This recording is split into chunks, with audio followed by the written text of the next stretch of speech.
So we got all the mould here, which I've tried to clean myself. Disrepair, damp and damage run throughout the property that Jenny has been living in for 6 years with her 2 sons, often leaving windows open to help with ventilation and sleeping in jackets. I've emptied this bucket about 3 times since yesterday afternoon. This South London estate overlooks iconic skyscrapers and consists of over 2,000 flats, mostly occupied by those living in temporary accommodation. Over 95,000 people were living in temporary accommodation across England at the end of last year.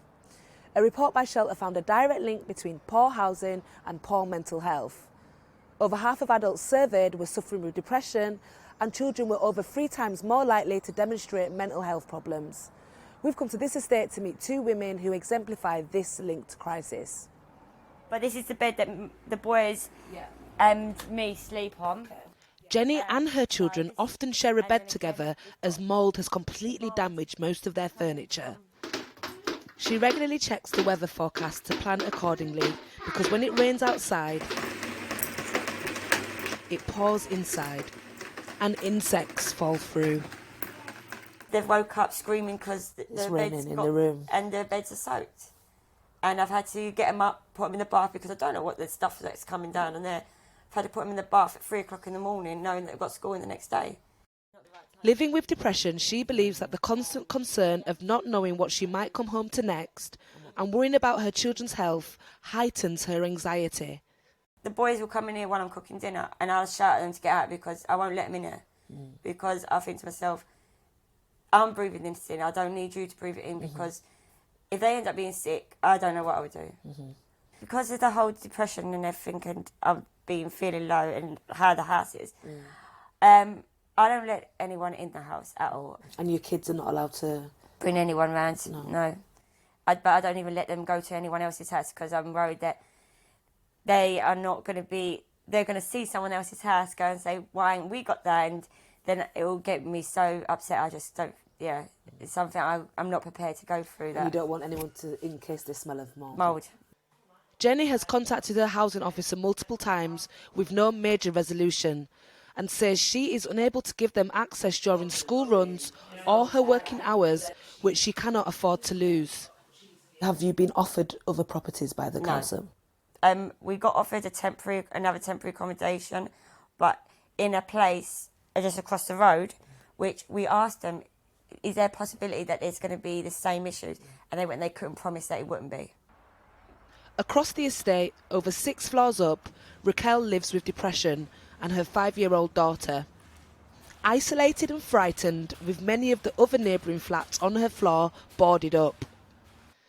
Drug dealers, drug users and trespassers in the corridors are a regular occurrence. Despite having reported this to her housing officer, we have a certain time of the night that we don't go out anymore. We by 8, especially winter is 5.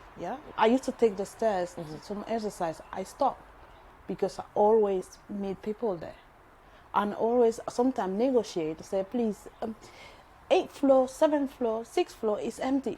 Can you please do it there so my little one will not see? And this is taking drugs, you mean? Yeah. Raquel was offered another place, which had damp, and wasn't prepared to take her daughter with underlying health issues, so she declined to move. The process of moving to another temporary accommodation has left her feeling helpless. This moving house stuff, it's for a little while they don't tell you anything. I'm getting so cross. A little while they don't get you anything, and then they start bombarding you again, and it's just like, what the hell you want me to do? They're stressing you to the limit because you don't have a voice, you don't have a choice. You have to say yes just because you are homeless. If we see rising levels of homelessness, housing insecurity, and particular reliance on temporary accommodation over the next period, this is going to put pressure on people's mental health, adults and children. And that's on top of the 10 million people we're projecting will need support for their mental health as a direct result of the pandemic. A spokesperson for Southwark Council told us, Southwark Council, like many London authorities, is under immense pressure to tackle the housing crisis, with a significant and dwindling lack of funding from central government to provide social housing and to maintain existing stock. We are fully supporting all of our tenants, and where there are maintenance issues, we are addressing them.